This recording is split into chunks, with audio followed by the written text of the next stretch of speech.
que tá gravando aí. Peraí. Opa, que agora eu tô de bermuda. O Léo Já tava viram? gravando? Estava gravando, já viram que você tá de sapato vermelho? O sapato É vermelho. do Mágico de Oz, alguma coisa assim, esse sapato. Só falta andar pela estrada dos Meu tijolos sapato é amarelos. vermelho. Não sei, cara. Você sabe, eu tenho um problema com cores. Ah, né? Vou é. contar pra você Você que dá tá o- ali. Então eu posso falar que ele é verde também. Não, então tem a ver com isso aí. Eu tenho um problema, eu não sei o nome, terminismo também. Eu enxergo as cores básicas. daltonismo. Não é daltonismo, porque eu enxergo as cores básicas, mas eu não enxergo tons. Então, por exemplo, marrom é verde, sabe essas coisas? Uma pergunta, Rosa, quando não você tem leu ideia que 50 seja rosa. tons de cinza, você achou um livro preto no branco? Preto no branco. Tá, então Mas assim, é porque você não enxerga tom. aí então não tem nem por que ler. Aí, eu uma vez cheguei em casa com um terno novo. Eu trabalhava na Baixa, tinha que usar terno, agora há pouco estamos falando sobre isso e tal, né? Aí eu cheguei em casa com um terno. E aí minha mulher falou, mas verde? Puta que pariu. Eu falei, não é marrom? Nossa. Cara, não deu pra usar Você aquele precisa, terno. você tem que Não, ter e o ajuda. problema sabe, é que tinham ajustado o terno, sabe a manga, arruma a manga. Não tinha o que fazer com o terno. Caraca, você ainda Nunca tem, não? mais comprei terno sozinho. Nossa. Não tenho mais. Nossa, que ternura. Verde. Nossa. Verde. Então não. Meu, Mas deixa esse eu te sapato, falar. agora eu posso dar uma dica? Dá? Não compra sapato sozinho também. Não, esse sapato não é possível, cara. Ele é marrom. Mas é um marrom, vermelho. É feio pra cacete. Nossa, que sapato mais feio. É feio. É horrível. Deixa eu te dizer. Você sabe- parece o sapato de palhaço, que tem esse bico enorme, você não tropeça? Então, mas você sabe que eu tenho um cliente, muito amigo. Ah, que é dessa marca? Mas se você tá falando mal, eu não posso falar. Não, tá bom. Porque ele gosta muito de mim, eu gosto muito dele. E aí você sabe, a gente desenvolve estudos e eu mando para ele.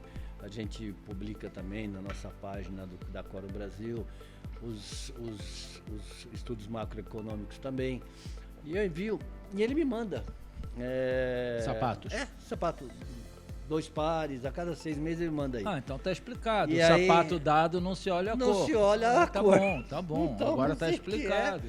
Mas ele. Não, e então, é bom, ó, e senhor vem- cliente do Cláudio. Eu vou olhar pra lá. Senhor cliente do Cláudio, me desculpa. Tá? Então, eu não sabia que tinha sido um presente. E ele vem a carteira também. Que não eu combina, já tô tapando aqui a marca, porque. que não você tá falando combina mal. com o sapato. Mas o sapato é muito bom, macio. Entendeu? Muito bom, macio. E eles Dá são pra ver, muito você gentis. botou o pé ali, a gente viu que nem tá gasto. Eles Então são, você vai ver. Eles são muito gentis. Você só andou em tapete com esse sapato. Não, e é bom, sapato bom. Eu vou falar marcas. Não, que não tem. Não é, a gente ainda não tá fazendo publi.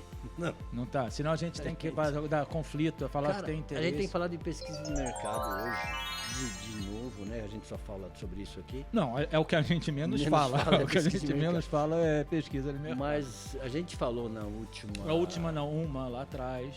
Uma das edições a gente falou sobre... Alguma coisinha de estatística, né? Falamos de desvio padrão, que E- inclusive falamos que... vamos relembrar. Você vai fazer assim, faz assim. Tem que ser assim, né? Que a gente tem Aí a você olha curva pra normal. faz assim na câmera. Falamos sobre a curva normal, que 68% do centro da curva, Não, da área embaixo da área curva. embaixo da curva, ela é um desvio padrão. A média mais ou menos um a desvio média, padrão.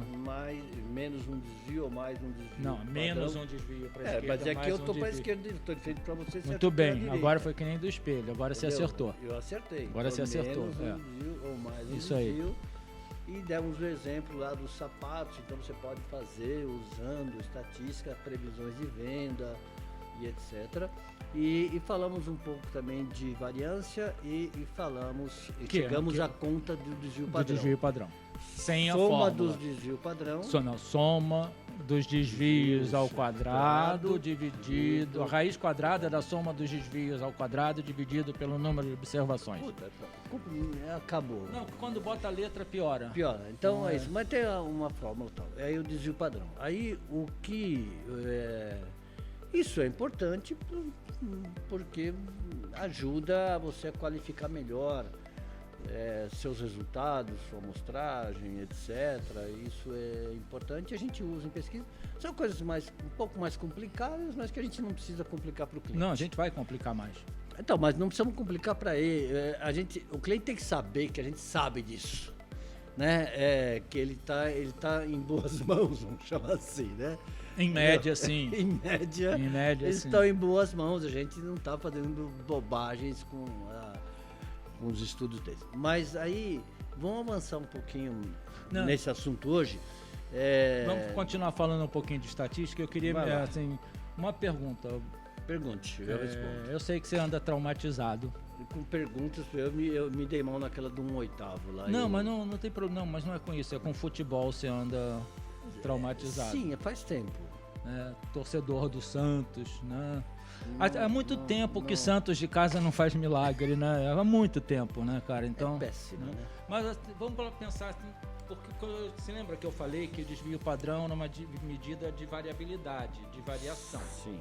Aí vamos dizer, assim, que você tá ajudando a diretoria do seu time a contratar jogadores, e você quer, então vem a estatística de alguns jogadores, de 2 jogadores. Perfeito. Vamos dizer que, em média, os jogadores dão 20 passes por jogo.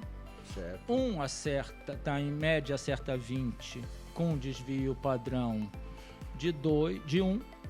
Então né? ele pode... Ele vai, com 95% dos jogos, ele vai acertar ou 20, ou 22 ou 18.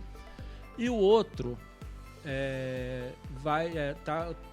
acerta os mesmos 20 passes, ou 25 passes, ele acerta 25 passes, mas com desvio padrão de 5. Certo. O cara pode acertar 35 ou pode acertar 15. Certo. Agora, dá pra gente decidir com base nisso só dizer quem é melhor ou quem é pior? Não, a gente sabe que acerta em média 25. Mais passes do que o outro. Que pode resultar em alguma coisa lá na frente. Vai ter jogos que ele pode acertar muitíssimo mais, jogos que ele vai acertar muitíssimo menos. Então, depende. Se você está procurando constância, é o desvio padrão, o jogador com menor desvio padrão em relação à média. Certo, aquele dos 20 passos que vai essa ali entre 18 ou 22, é o que é ali o feijão com arroz. Tá. Mas, de repente, o cara que pode fazer diferença é o outro. Ele tem mais variabilidade. E um jogador pode ganhar um jogo, embora o time ganhe. Exatamente. Então esse tipo de coisa, assim, essa medida de variabilidade, tem horas que ela pode ser ruim, tem horas que... Bom, quando está jogando a nosso favor, tá bom. Né? Então é uma coisa para se pensar quando a gente está trabalhando com desvio padrão. O quanto a gente compara. A gente sabe que o segundo jogador tem mais variabilidade do que o primeiro. Certo. Tá?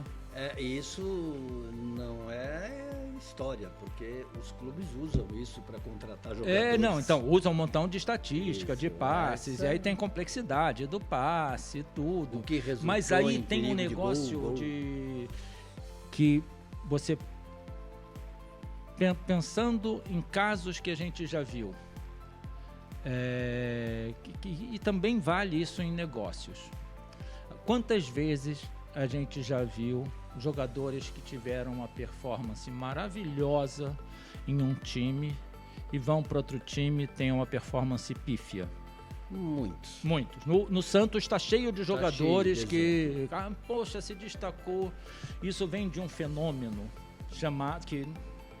Francis Galton, primo do Darwin. chamado de Regressão à Média. E ficou muito... Regressão à Média. Tá, ficou muito bem ilustrado pelo Daniel Kahneman, que virou prêmio Nobel. Devagar. Rápido e Devagar foi o livro que ele escreveu depois. Ele é prêmio Nobel por um outro livro, por um texto, um artigo da teoria do prospecto. Tá? E depois tem o Rápido e Devagar, que é um livro que ele popularizou ciência e que muita gente diz que leu, mas não leu. Né? Porque não é um livro trivial, tá? Mas ele tinha sido chamado para falar. Ele é psicólogo. E ele ganhou o Prêmio Nobel de Economia. Ele ganhou o Prêmio Nobel de Economia, mas o Richard Thaler também. Ou seja, as pessoas que prestam depois, que estão ganhando o Prêmio Nobel de Economia, são pessoas que não estudaram economia clássica. O que fazemos nós? Eu não, eu sou ex-economista, eu não, dessa febre eu não morrerei, então para mim está tranquilo. Eu gosto de economia comportamental, a clássica eu desprezo. Eu desprezo porque acho que eles são eles são assim mestres em prever o passado. Então, mas vamos lá, voltar pro Kahneman, porque vai ficar uma discussão aqui sobre pro Kahneman. Vamos voltar para o Kahneman. Então eles estavam fazendo, ele queria falar sobre o papel ou a importância do elogio, né? E era com os instrutores de voo em Israel. E que você elogiar uma performance podia impactar positivamente, melhorar a performance, e elogiar o que a pessoa atingiu podia fazer mesmo numa performance não tão boa, podia fazer com que a performance melhorasse. E os instrutores... Não, ele estava fazendo uma palestra sobre elogio.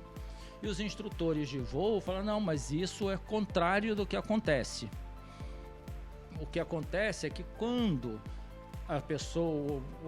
o piloto teve uma ótima performance e a gente elogia, depois cai. E quando o piloto tem uma péssima performance e a gente briga, depois sobe. Agora, o Kahneman foi explicar que isso é o fenômeno de regressão à média.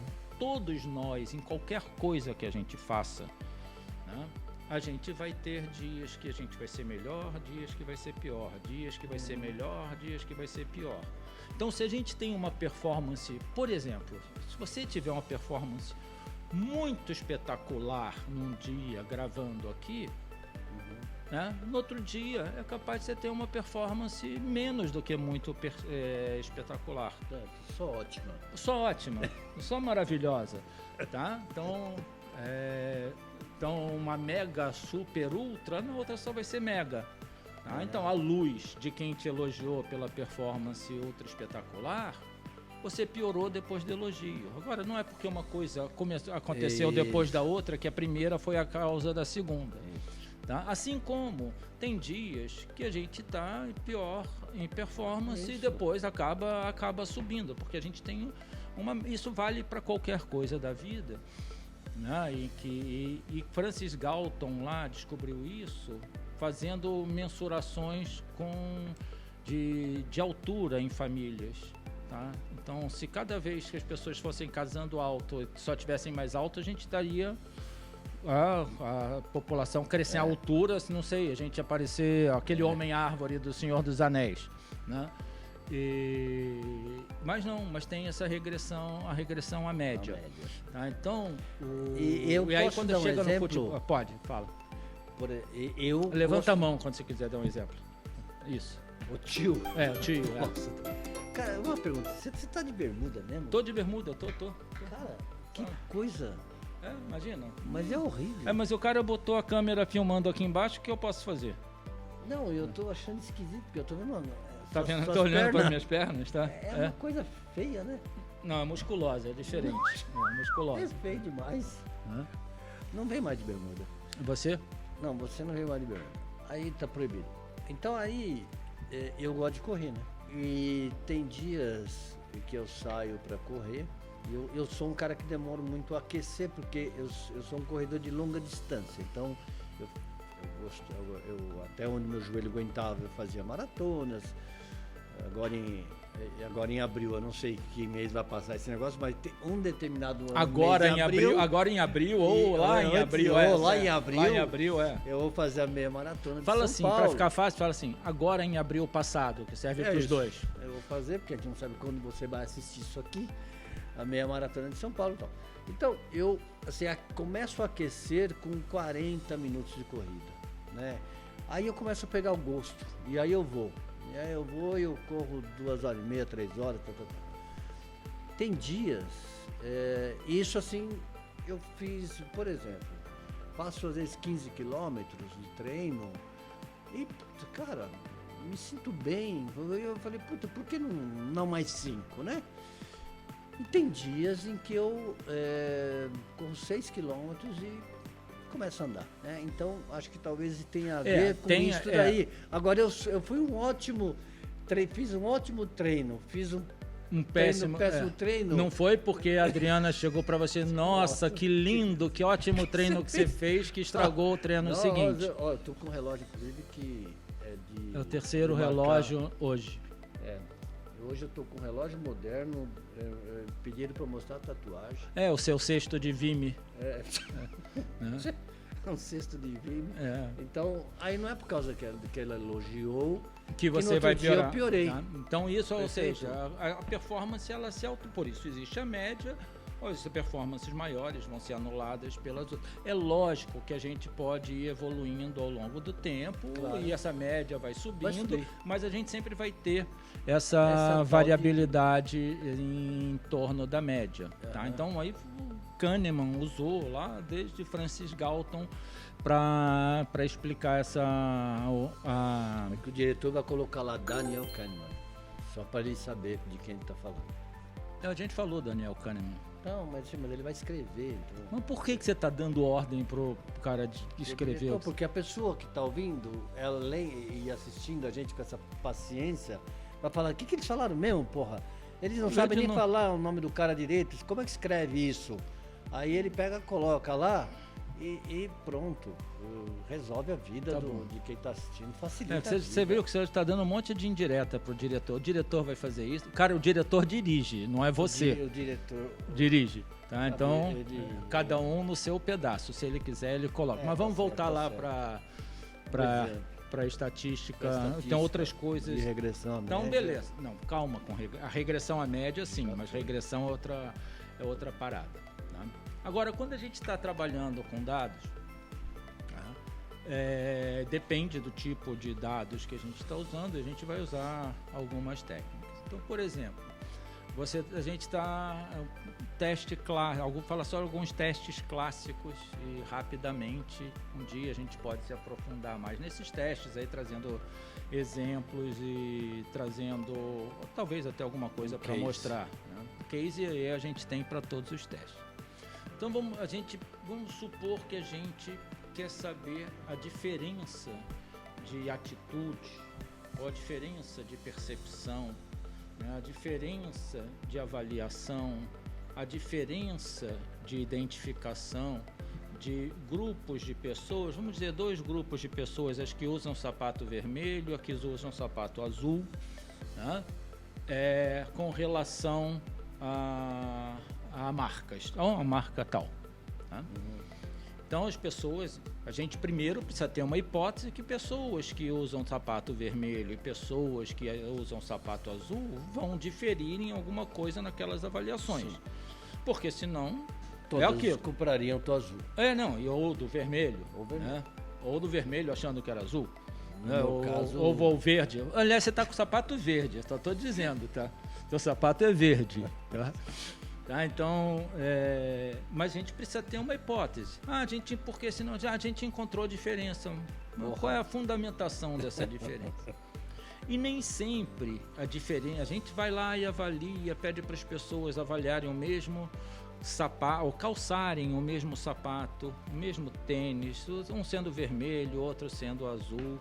Aí pede para as pessoas falarem sobre a marca, preencherem formulários sobre a marca, o quanto eu acho a marca assim, a marca assado, se a marca é moderna, se a marca é retrógrada, se sente bem calçando, se calçado é confortável, deixa de ser confortável, preenche várias coisas e a gente separou grupos de pessoas que gostam mais, que experimentaram o sapato vermelho e pessoas que experimentaram o sapato azul, sapato ou tênis. Aí a gente vê que o pessoal que usou o sapato azul deu uma nota média lá naquelas coisas que a gente mensurou de 8,6. Certo. E o pessoal que usou o sapato vermelho deu uma nota de 8,4. Certo. Qual é a inferência que a gente faz de cara quando a gente vê isso? Nossa, o pessoal gostou, pontuou mais o pessoal que usa o sapato azul. Certo. Né? Mas a gente precisa saber se essa diferença de 0,4 entre 8,6 para 8,2 de 0,4, se essa diferença realmente existe. Sim, em termos absolutos ela existe. Certo. Mas a gente tem que checar com um teste que a gente chama de teste T independente, que é um teste de médias. Né? Seria de significância entre não, médias? Aí a gente vai testar, pegar essas duas, comparar essa com essa 8,6 com 8,2 e deu 0,4 de diferença. Aí a gente tem que saber se essa diferença tem o que a gente chama de significância estatística. O que é significância estatística? Significância é uma aposta que a gente faz do que a gente está disposto a incorrer potencialmente no que se chama erro do tipo 1. Erro do tipo 1. Que é a gente encontrar um falso positivo. Né? Então, o que é um falso positivo? Eu achar que as pessoas encontram uma diferença onde elas não existem. Eu achar que um remédio funciona quando ele não funciona. Certo. Eu achar que uma palestra de motivação motiva quando ela não motiva. Então é um erro do tipo 1. Né? Eu achar que a aspirina cura alguma coisa além de dor de cabeça quando eventualmente pode não ser. Tá? E não é público, eu acho a aspirina bem legal. Tá? Então isso é um erro do tipo 1, a gente achar um falso positivo. Então a gente tem, em ciências sociais aplicadas, um nível que a gente aceita de correr esse risco de um falso positivo, que é de 5%. Ou seja, se em 5% das vezes essa diferença for um falso positivo, eu estou satisfeito, eu acertei 95% das outras. Né? Então isso para ciências sociais aplicadas... 0,4 faria sentido. Aí a gente tem um nível de significância que a gente aceita. Né? Então, eu aceito que esse meu 0,4 seja um falso positivo em até 5%.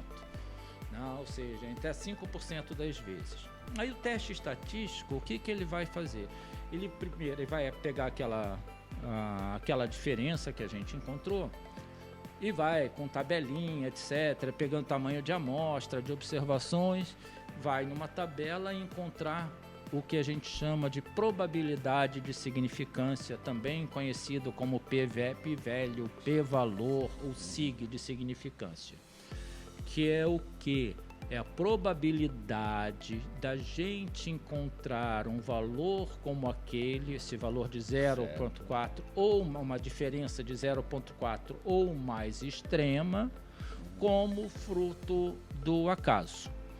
Tá? Ou seja, qual é a probabilidade de eu encontrar isso aqui se a minha hipótese, que a gente chama de hipótese nula, de que não existe diferença de nada entre as duas coisas, for verdadeira? Eu assumo que não existe diferença.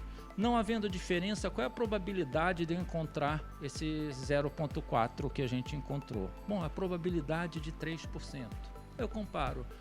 Deu a probabilidade de encontrar, dado que eu acho que não tem diferença, deu uma probabilidade de encontrar esse 3%, eu aceito 5%, certo. 3 é menor do que 5%, eu aceito que tem diferença. Certo. Né?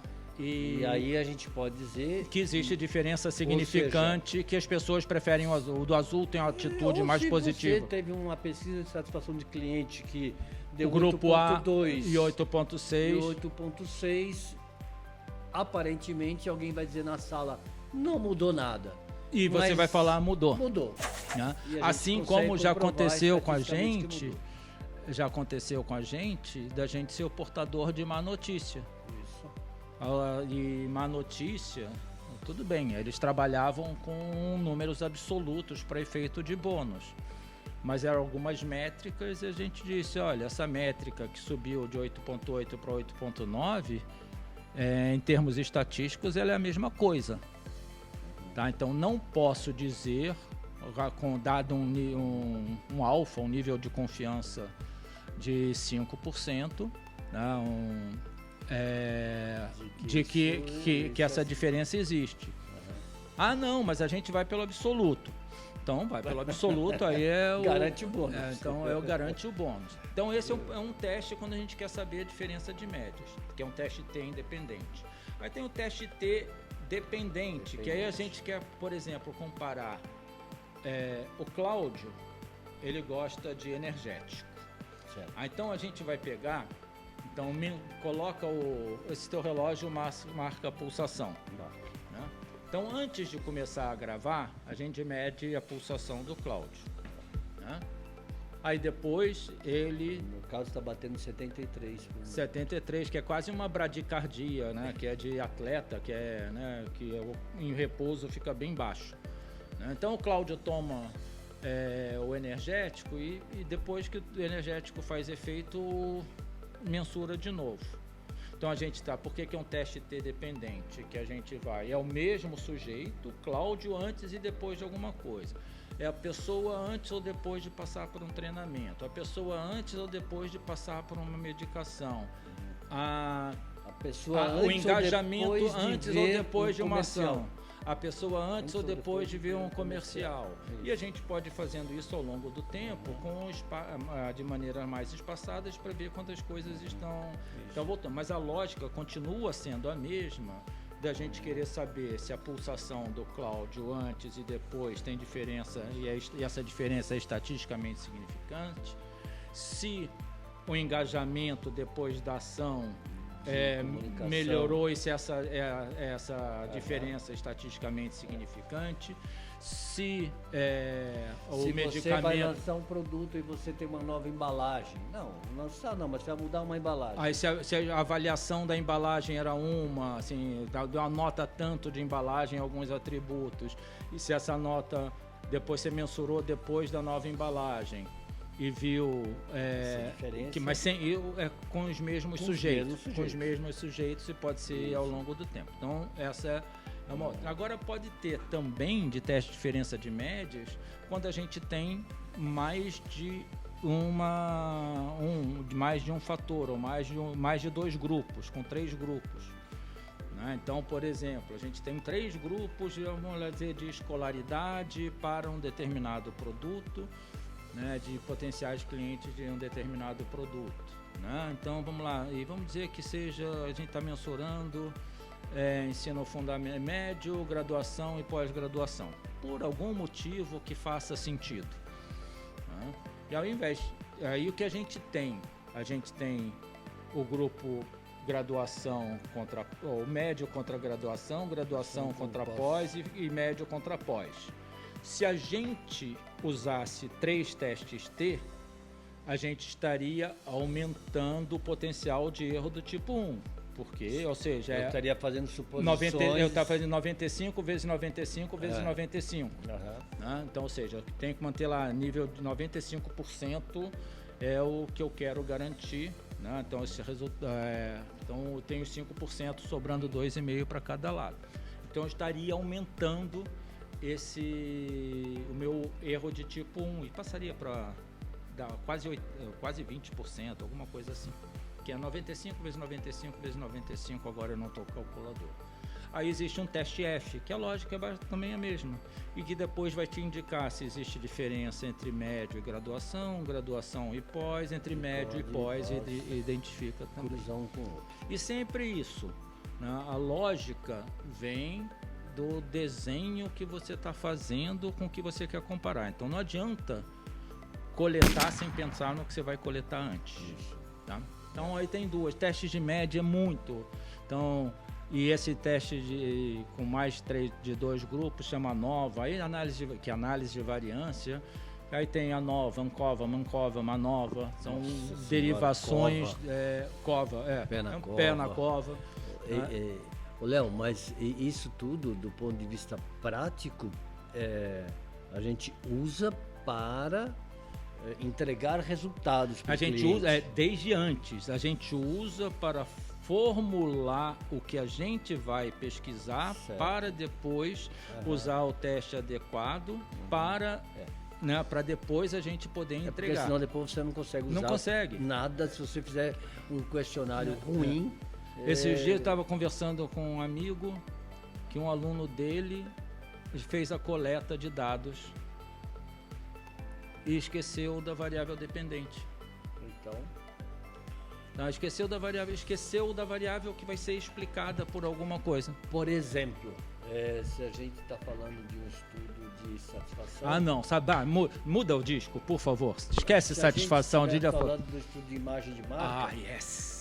Aí eu tenho os atributos de imagem de marca e eu tenho uma pergunta de recomendação. Uma não, várias. Quem tem uma pergunta é NPS. Eu tenho... coitado do NPS. Mas nós vamos fazer uma série chamada NPS para quê? Para nada, acabou. Aí a gente tem as perguntas do construto chamado recomendação, para falar a coisa certinha, né, professor doutor? Agora, professor doutor Léo, de bermuda, não dá certo. Cara, eu tô em sala de aula. Aí eu tenho... Agora, eu tenho as perguntas. Próxima vez eu venho de regata, só para... Não faça isso. Aí eu tenho os atributos. Não, vamos lá, vamos falar a linguagem certa. Construto não tem atributo, construto tem item. Deixa eu voltar, eu não estou falando do construto. Eu tenho os atributos de imagem, de marca, que eu estou avaliando a imagem daquela marca. E eu tenho aqui, no final, um construto de 3 assertivas que vão me dar um indicativo da recomendação. Intenção de recomendação. Intenção de recomendação.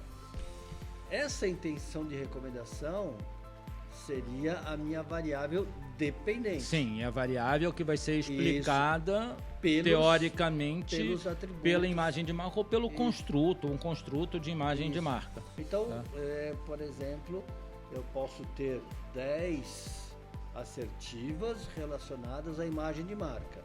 E eu posso querer saber quais delas... Não, normalmente não. Normalmente não? Normalmente não, porque então é uma ótima questão. Mas é uma ótima questão. Só para ficar clara a pergunta, para todos que estão ali.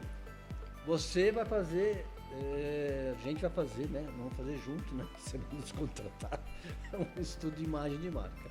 Aí vamos pensar, temos 10 atributos que a gente entende que explicam a imagem de uma marca e que a gente quer saber qual a nossa, do concorrente, etc. Tal. E aí eu tenho também o construto recomendação, intenção de recomendar. Aí eu vou querer saber, eu estou te perguntando, eu quero saber quais destes 10 atributos mais explicam a intenção de recomendação da marca. Não, eu entendi o que você quer dizer. Mas vamos lá então, que é o seguinte. Isso só é formular a pergunta, você já formulou. Me deu a falta de ar. Então, mas você não, mas você. Agora, agora, se eu te elogiar, aí você vai piorar a performance. Não, foi muito bem, foi muito bem, foi muito bem. Bombinha. Então vamos lá. Quando a gente fala de atributos de imagem, a gente tá parecendo que tirou coisa da cartola, que cada frase ou cada assertiva mensura uma coisa. Isso é muito incomum. É muito incomum a gente ter uma assertiva que mensure adequadamente algo. Então vamos supor que a gente tem dentro de imagem de marca, que é vamos dizer que seja um construto multidimensional, que seja um conceito que é avaliado por meio de outros conceitos, né? Então, reputação, sei lá, reputação e mais 2 coisas.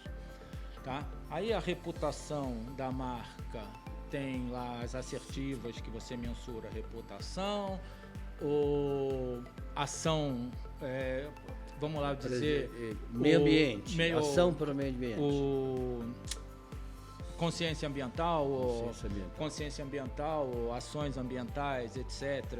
Responsabilidade ambiental, responsabilidade social. Vamos supor, tá? Que para isso, para um determinado meio, seja importante. Então você tem lá, que teoricamente, a reputação da marca, o que aquela marca é percebida como fazer em termos ambientais e o que aquela marca é percebida por fazer em termos sociais, vai fazer ou implica, tem uma relação positiva com uma intenção de recomendação. Então a gente partiu de uma teoria que essas 3 coisas vão ter essa relação positiva. Né? Então, primeiro passo, a gente vai lá, quero fazer uma relação entre reputação e intenção de recomendação. Então, vamos supor que os construtos, esses conceitos estejam certinhos, eu vou pegar a média de reputação com a média das assertivas também de intenção de recomendação e vou ver lá quanto deu de fazer um cálculo de correlação, que parte também da correlação. Se lembra que a gente falou de variância? Lembro. A variância, a gente pega lá os erros, os desvios ao quadrado, divide por n, né? A correlação, ela vem da covariância. Então, ao invés de falar o x menos x barra, então a média, o x menos a média de x para cada um, depois o y menos a média de y. Então, para cada outro, eu multiplico os 2 e depois vou extrair a covariância, que quando a gente normaliza ela vira a correlação. A gente vira a correlação. Mas a lógica é basicamente a mesma dos desvios. Então a gente achou a correlação, que é um indicador do quanto 2 variáveis andam juntas, né? Se elas andam na mesma direção, uma correlação perfeita para cada variação de uma, eu tenho a variação na mesma proporção da outra. Quanto mais eu tenho reputação, mais eu tenho intenção de recomendar. Isso, pode ser perfeita, ou seja, para cada um na nota de reputação. Essa é uma conclusão. Seria uma conclusão. Uma correlação não perfeita. Ou seja, eu quanto mais trabalho sobre ações ambientais, isso não impacta na recomendação. Ou quanto mais reputação eu tenho, a cada nota, cada ponto que eu ganho em reputação, eu ganho meio ponto de Isso. Tá? E para cada uma delas, tá? Só que quando se a gente está fazendo só a correlação entre elas, a gente acaba esquecendo do impacto de uma sobre a outra. Aí a gente parte para uma regressão linear múltipla. Tá? E assim, a lógica, de novo, a mesma. Você vai comparar lá o p-valor, etc. Tá? Então você vai ver que reputação, a nota de reputação multiplicada por um índice que a regressão vai achar, vamos ver, 0,3, vamos dizer que reputação foi 0,3. O p-valor, ele continua no 5%. Continua no 5% certo? Lá. Ou seja, eu tenho que estar abaixo desse 5% para dizer que o teu modelo é significante. Que o meu modelo é significante. E ele vai dar esse p-valor para cada um dos indicadores. Então a gente pode chegar um momento que está dizendo que reputação, a nota de reputação multiplicada por 0,3, mais a nota de responsabilidade ambiental multiplicada por 0,15, mais a nota de responsabilidade social multiplicada por 0,10, vai te dar a sua nota de intenção de recomendação. Então aí por isso a gente tem uma indicação de que a reputação é que conta mais para a recomendação. Entendeu? Então, assim, a gente deve evitar fazer regressão com assertivas isoladas. E mesmo porque tem uma limitação, né? Os modelos, ou seja, para cada variável que você usa, você precisa ter um mínimo de respostas. Então, você vai assim, ou seja, você tem que obrigar o seu respondente a responder todas aquelas perguntas. Não, e precisa. E você pode ser que em uma determinada, um determinado assertivo, vou chamar de atributo só para facilitar. Você esteja conversando com uma pessoa que não pode responder sobre aquilo. Por exemplo, sobre preço, você está falando com alguém que está falando sobre qualidade. Então, pode ser que você tenha questionado que você não vai ter todas as respostas que você precisa para fazer os seus testes. Ou seja, se eu faço isoladamente, eu tenho que ter um mínimo de tem que ter 40, se eu não me engano. Não, para auxiliar, se você quer não. Aí é pelo menos 7 por item. Por item. Tá, então, mas assim, tem mínimos. Fica quanto mais itens, mais pesados. Mas aí também acontece uma outra coisa, que é o seguinte, é que esses itens, eles, por exemplo, quando você falou de atributos, se a gente fosse falar de 10 atributos, quando a gente já reduziu para 3 conceitos, a gente já está falando de 3, né, de 3 notas para avaliar a intenção de recomendação. Pode acontecer uma coisa chamada de multicolinearidade.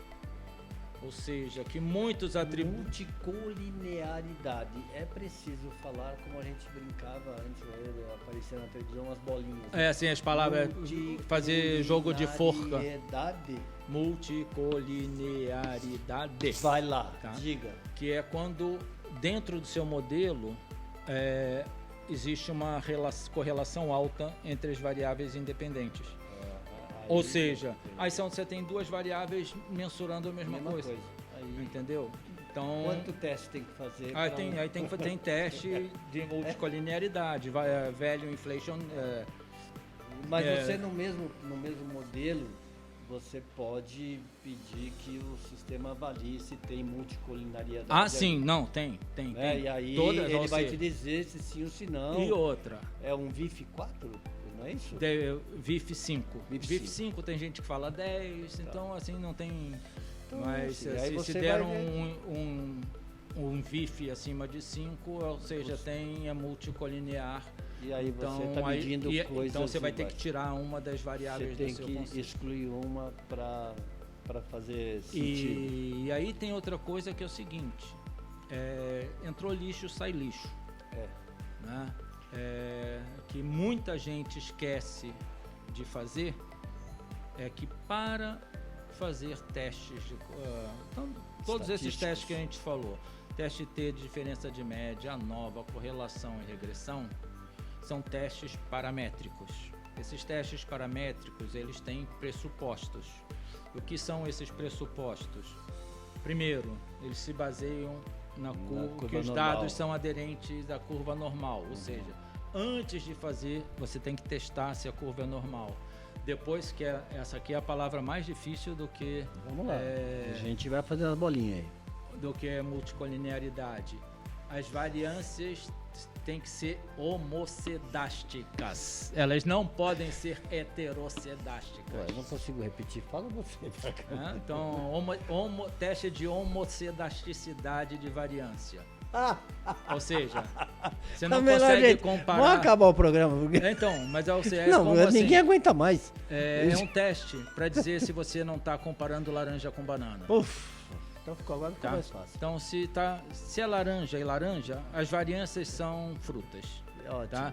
Se você está comparando banana com banana, você vai poder dizer se uma banana é mais madura do que a outra.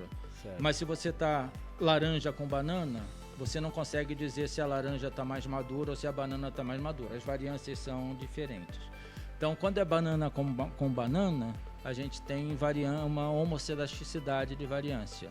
Quando é banana com laranja, é heterocedasticidade de variância. É para você difícil falar, eu já falei só hétero, pronto. Hétero, homo e hétero. Homo e hétero. Então, agora, mas já viu? Para estatística, homo é top. Viu? Olha só, vivendo e aprendendo. Viu? Diversidade e inclusão na veia. Já viu? Na estatística tem que ser homo. Se for hétero, ó. Então, Léo, acho que eles não aguentam mais ouvir estatística. Você não aguenta, que você é meio burrinho, né? Você não aguenta. Porra, eu falei de coisas aqui que você te surpreendi. Eu que falei do VIF, não foi você?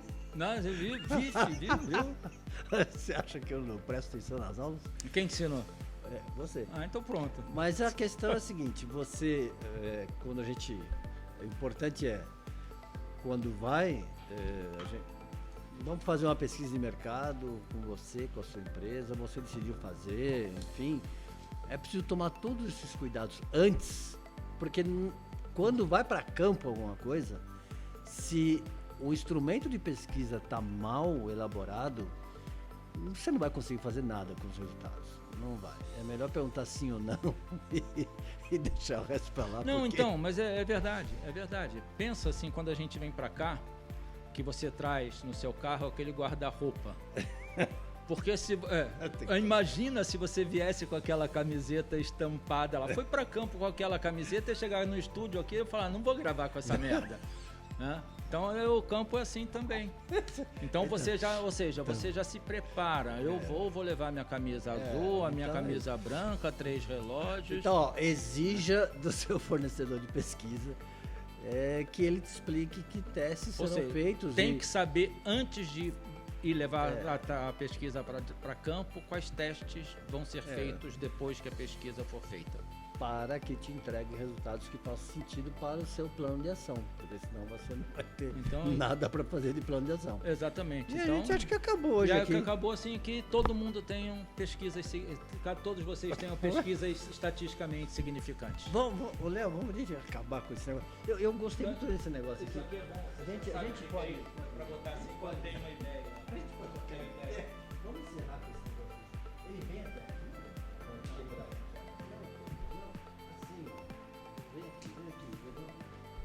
Vamos encerrar. Fazer a bola de cristal, é a bola de cristal. Vamos encerrar hoje com isso.